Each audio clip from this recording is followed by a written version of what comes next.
Update, brought to you by Simcox Advocates, advising businesses and families since 1949. Visit simcox.com or call 690 300. Manx Radio's Update with Andy Wint.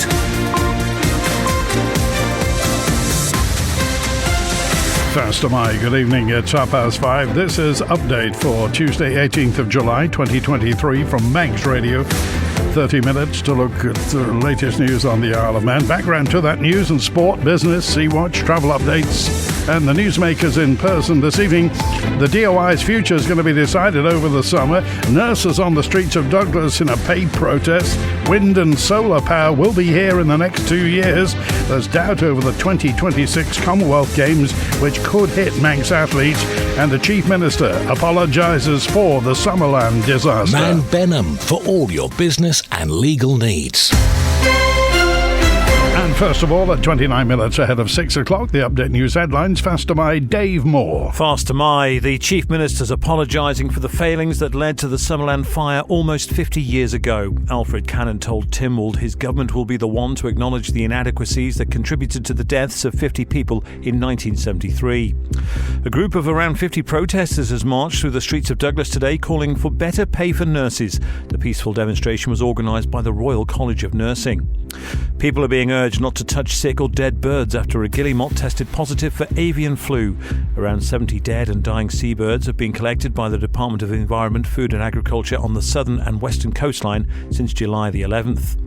Elsewhere, there are calls to reform abortion laws after a mother was released from jail despite initially being given 2 years for illegally taking pills to terminate a pregnancy during lockdown.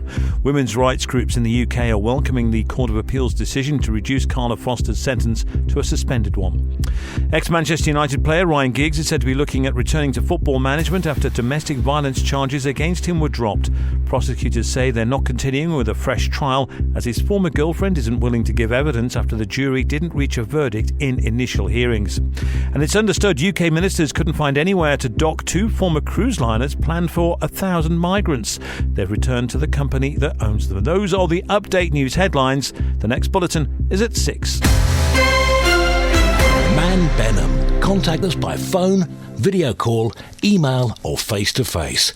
We're happy to connect with you. Manx Radio weather with Manx Glass and Glazing. Goromaya, thank you, Dave, from the Ronaldsway Met Office. There's currently no wind warning in operation for the North Irish Sea. State of sea is slight. A clearer evening. Well, it will clear, honestly. And a moderate east-northeasterly will turn northwesterly, perhaps blowing the clouds away through an almost dry night, down to 13 degrees Celsius. The matrix signs at Sulby, Bigarrow, Hilbury and Ramsey to the mountain are showing fog on the mountain road. For tomorrow, Wednesday, Dracrane, dry with sunny spells, a light to moderate northwest wind, top temperature 19 degrees. Dry overnight into Thursday, minimum 12 Celsius, and Thursday will be dry with bright intervals, up to 17 degrees. Tide still on the way out. Low waters at 4 minutes before 7. Sunset 20 to 10 tonight. High tide 5 past 1 a.m. Sunrise 10 past 5. And low water tomorrow morning is at 7:45. Manx Glass and Glazing can supply and install single, double and triple glazing. Call 674 573 or visit the showroom on the Snugborough Trading Estate. The Chief Minister says the future of the Department of Infrastructure needs to be determined over the Tynwald summer recess. Alfred Cannon MHK gave a statement in the court today after asking Infrastructure Minister Chris Thomas to step down from the role earlier this week. In response, Mr Thomas accused Mr Cannon of threatening to disband the DOI over the weekend. It's important to have some facts down, so I had my role in the Infrastructure Department taken away from me on Sunday evening around 6 o'clock, so it wasn't actually on Monday. I know members were informed on Monday and the public was informed on Monday, but it happened on Sunday.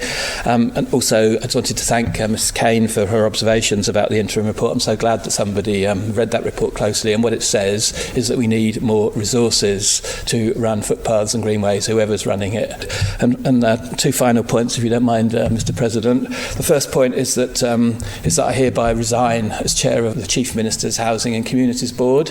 I think we share some differences of opinion in respect of the development of housing and even how a housing association is set up, and I prefer to be unfettered by opportunism and by political naivety in respect to the organisation of housing. I think it's better for me to be able to express myself openly about the future of housing, given the huge background I have in that and the substantial amount of work that the Housing Communities Board has done with local authorities and with other housing providers. And finally, I couldn't help but notice that the spoken statement was different from the written statement that's been circulated to members, in as much as it missed out the words good governance. And this is an issue of governance, and I have little, if any, confidence in the Chief Minister and other senior ministers at the moment. Nurses from the Royal College of Nursing took to the streets of Douglas this morning in a protest over pay and understaffing. The peaceful demonstration was in response to the union, the RCN's rejection of the latest pay offer proposed by Manx Care. Senior officer for the North West region is Mary Ann Parkinson. I am happy with the turnout, but must say that a lot of people have said they're unfortunately not allowed to come out because they're busy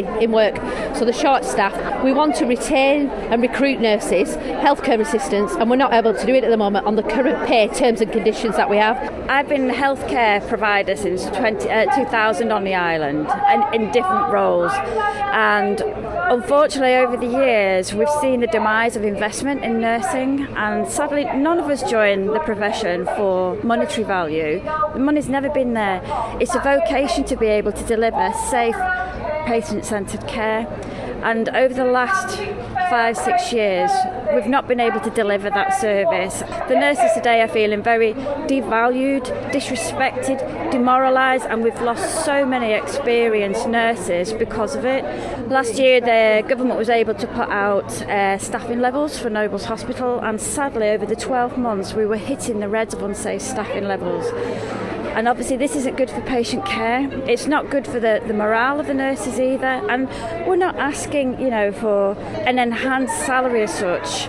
Although many of our nurses now are having to go onto food charity banks. We're getting in more and more debt. We're being asked to deliver more with less. And all we're asking is to make sure that we get the investment on the nursing to be able to recruit and retain, which we're not doing either at the minute because of the terms and conditions. Update brought to you by Simcox Advocates. Doubts over whether the 2026 Commonwealth Games will go ahead after the Australian hosts withdrew due to the costs could have a big impact on Manx athletes hoping to compete at the top level. So what does the Isle of Man now do at this point? Erica Bellhouse was Team Isle of Man chef de mission at last year's Games in Birmingham. Difficult for me to say anything other than I'm confident that something will be sorted out. Obviously, prior to Birmingham, we had COVID and that was dealt with. So I think one thing that Commonwealth does do is pull together and pull out all the stops. So I'm confident that a solution will be found. I think at the moment, all I want to do is try and reassure our athletes that they need to just carry on as if nothing's happened, try and ignore any news and speculation, and let's just carry on planning that the Games will go ahead in 2026. We just don't know where. So where we were at the moment was literally just about to start trying to get standards released so that our athletes knew what they were aiming for, and that gives them a long-term plan to work towards the Games. And then kind of, I would say, a year to 18 months out is the real nitty-gritty. This one will probably, logistically, in theory, was going to be a little bit harder for us because getting obviously a team out to Australia is slightly different than getting a team out to Birmingham. And now we're in a little bit of limbo land, just kind of not knowing where we're going to end up being. But as I say, I think just to reiterate right now for any athletes out there that are potentially looking at 2026, please, they just need to carry on. We will carry on putting out, trying to get standards worked on, and they just need to carry on training. And let's hope that CDF do their work and come up with a solution. It's just the sort of things dreams are made of. It sounds a bit cliche, but it really is. So for me, the Games need to happen, and let's just hope that they do. And I'm sure there's no reason to suggest that they won't. I just think it's such an amazing opportunity for so many Manx athletes. Manx Utilities hopes to see a 20 megawatt wind farm and 10 megawatts of solar power to be delivered on the Isle of Man by 2026. Chair of the Manx Utilities Authority, Tim Crookall MHK, announced the plans in Tynwald earlier today. A course screening exercise exercise focusing on the public estates has identified over 30 possible locations which could accommodate solar projects. 5 of these locations can deliver between 1 and 2 megawatts of solar power, with the remaining locations likely to be able to deliver up to 500 kilowatts each. Every project will be delivered on brownfield sites utilising rooftops and car parks, which lessens any ecological impact. By targeting the largest sites with the greatest energy yield connected directly to the grid, Manx Utilities can ensure all customers benefit equally from solar generation at the lowest possible cost. I appreciate honourable members are keen to know the target sites too. Therefore, I'm pleased to announce that the first 3 sites being proposed are the NSC, Nobles Hospital and the Sea Terminal, each utilising roof space and car parks. All sites already benefit from connection to the strongest area of the electricity network, which will help minimise costs and maintain a stable electricity system. In relation to wind power, the same screening process identified 3 sites which have potential to deliver 20 megawatt onshore wind farm. These sites have emerged as the ones most closely matched the strict criteria set to deliver the best quality solution in an acceptable time frame and at an acceptable cost to consumers. Each site has its own unique set of challenges, and it is important to note that any site on the island would have its own risks to delivery. However, Wardle Armstrong have confirmed that onshore wind farm could be delivered at either site, these being Solby and Druidale to the north, and Erie Stane and Scards in the south of the island. The final selection will be carried out by the end of this summer, with a tender for the manufacturing of the wind turbines launched later in the year. Sea-Watch with the Isle of Man Steam Packet Company. Mothership Ben McCree departed Heysham at 2:10. She's safely into Douglas Harbour and on the link span now. Will be departing at 7:45 this evening, arriving in Heysham at 11:30. The overnight departure 2:15, and she's back to Douglas at 6 tomorrow morning. High-speed craft Manannan left Douglas at 3:04. She'll be in the Mersey right now and on the link span in the next 10 minutes or so by the pierhead, departing at 7:15 this evening, back to Douglas at 10. Tomorrow morning's departures, Manannan heads to Belfast at 7 o'clock tomorrow morning from Douglas, and at 8:45 Ben McCree goes to Heysham. Follow the Steam Packet on Twitter for the latest sailing information. A record number of entries are set to take part in one of the Isle of Man's major cycling events, the 2023 Gran Fondo, which will be held this Saturday and Sunday. So what's making this event so popular for people on and off the Isle of Man? One of the event's organisers is Paul Phillips. It's really good. I think, so we've got over 1,100 people taking part in it, all ages, from people in their 70s and 80s and from 2-year-olds and everything in between, and professional riders and recreational riders, first-timers. And then we could have probably attracted more, but I think we just need to manage the growth of this event, because the bigger it gets, it creates some different challenges in terms of administration and managing the risks attached to it and all those sorts of things. So, but really encouraged by the interest on it. It's grown every year since the first one that we did. It's a bit of a hobby that grew a bit big, and this year, if the weather plays ball, will be one of the best that we've done, I'm sure. And the main Gran Fondo, as you know, is really hard. It's 85 miles, but it's super tough in terms of the amount of climbing that's packed into that. And there are, of the 370 riders starting that event, 60 of them are female, which is only a small percentage of the total, but it's a big uplift on where we were previously, and it shouldn't be underestimated how massive a challenge that is. So it's really good to see that. We are very focused on accessibility and equality with our event. We want anybody who wants to be able to take part. The only barrier is having a bike, so it's really encouraging to see that. The big thing, I think, is the UCI Gran Fondo World Series status.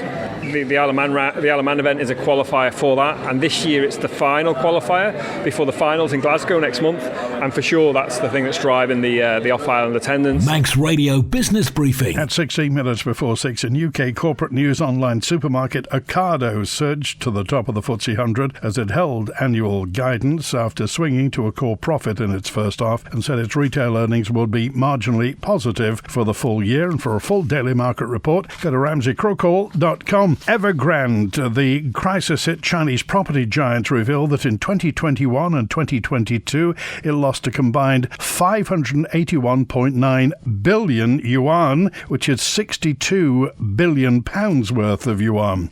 The firm, which defaulted on its debts in late 2021, reported its long overdue earnings to investors in Hong Kong. Evergrande's been losing and struggling with an estimated 229 billion pounds worth of debts. The huge losses highlight how much assets. The developer was rocked in recent years by the property market crisis in China, the world's second largest economy. In filings to the Hong Kong Stock Exchange late yesterday, the company said it lost 476 billion yuan in 21 and 105.9 billion yuan last year, as revenue more than halved over the 2-year period. Evergrande said the losses were due to, amongst other things, the falling value of properties and other assets, as well as higher borrowing costs. Shares in Evergrande, which was once China's top-selling property developer, have been suspended from trading since March last year. The Stock Market Report. Brought to you by Ramsey Crookall. UK and European stock markets closed high. US stocks traded mixed. Oil rose and gold scaled more than a 1-month high. The numbers now from Ramsey Crookall. At the close in London, the FTSE 100 was up 0.6% at 7,453. The DAX in Frankfurt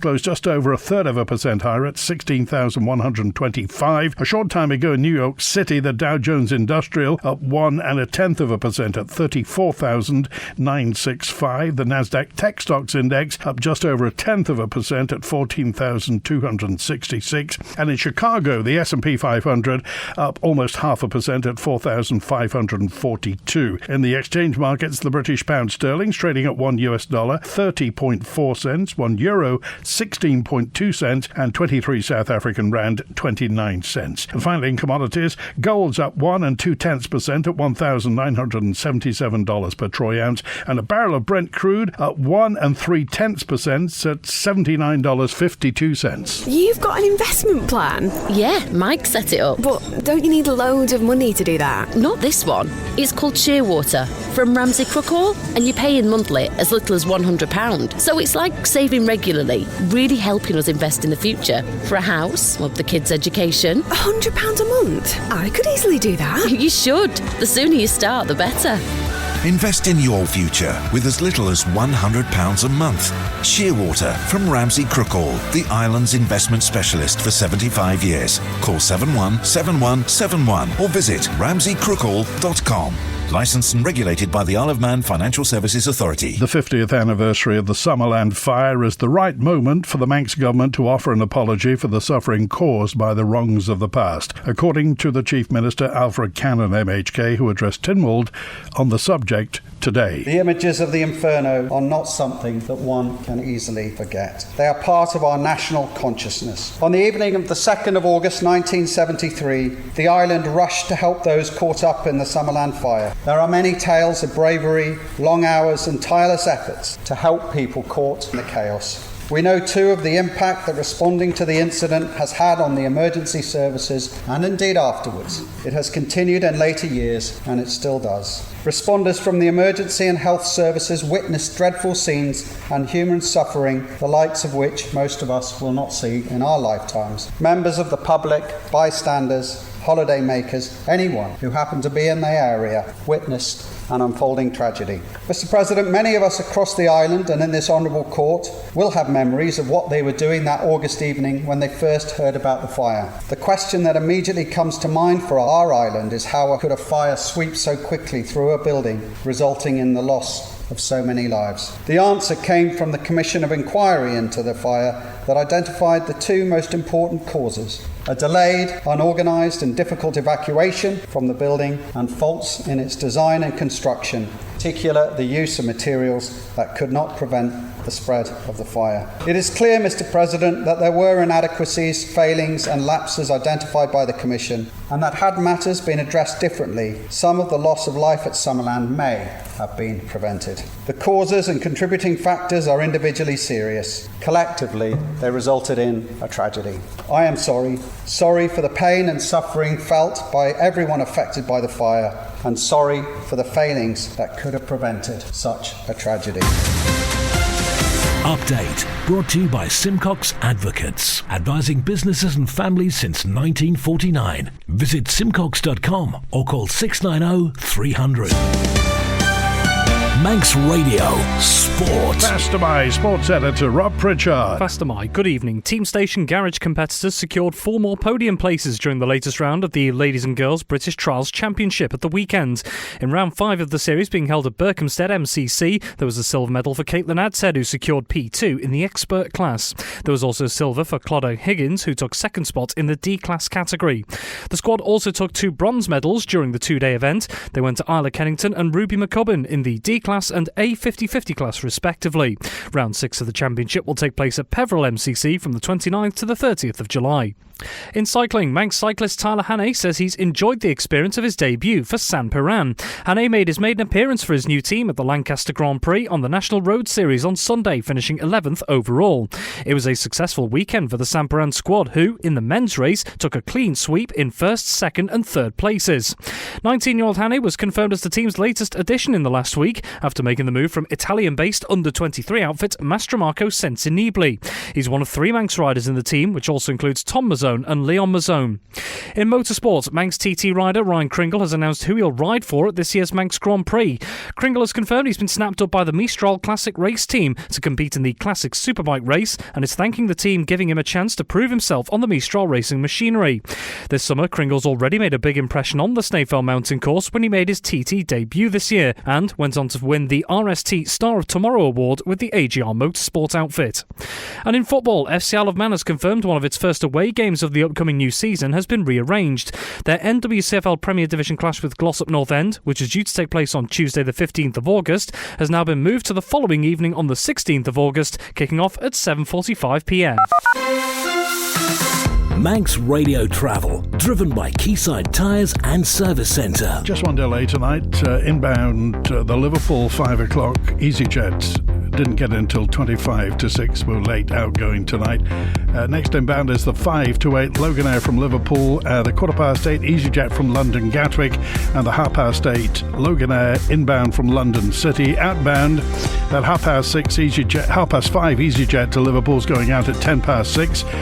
The 6 o'clock Loganair to Liverpool on time, and then it's the 8:45 EasyJet back to London Gatwick. On the roads, the main road through Ballasalla closed between the 2 roundabouts from Bridge Road to to Station Road this evening from 6 to 9:30. There's a rocking manhole cover there, whatever that is. Balavaga Road in Patrick between the Hope and Lubes Roads closed overnight tonight. There are access to residential properties only. Groudle Road between Harbour Road and Fairway Close in Onkens, closed for gas upgrade work. Garth Road between Tossaby Road and the Foxdale Roads, got a bridge replacement in near Foxdale. East Quay Peel closed between the House of Manannan and the Road Bridge. Ballymena Road, Jerby's got phase closures. Temporary lights on Victoria Road in Douglas at the Falconcliffe Terrace Junction. Packhorse Lane, Baldrine's closed for resurfacing. Port Cornet Road is closed for emergency road repairs in Glenmona. And in Laxey, temporary lights on the Coast Road between Laxey and Bulgham for overhead line work. H&HMotorcycles.im for all your motorcycle requirements. Southgate Industrial Estate, opposite Quayside Tyres. Call 665646.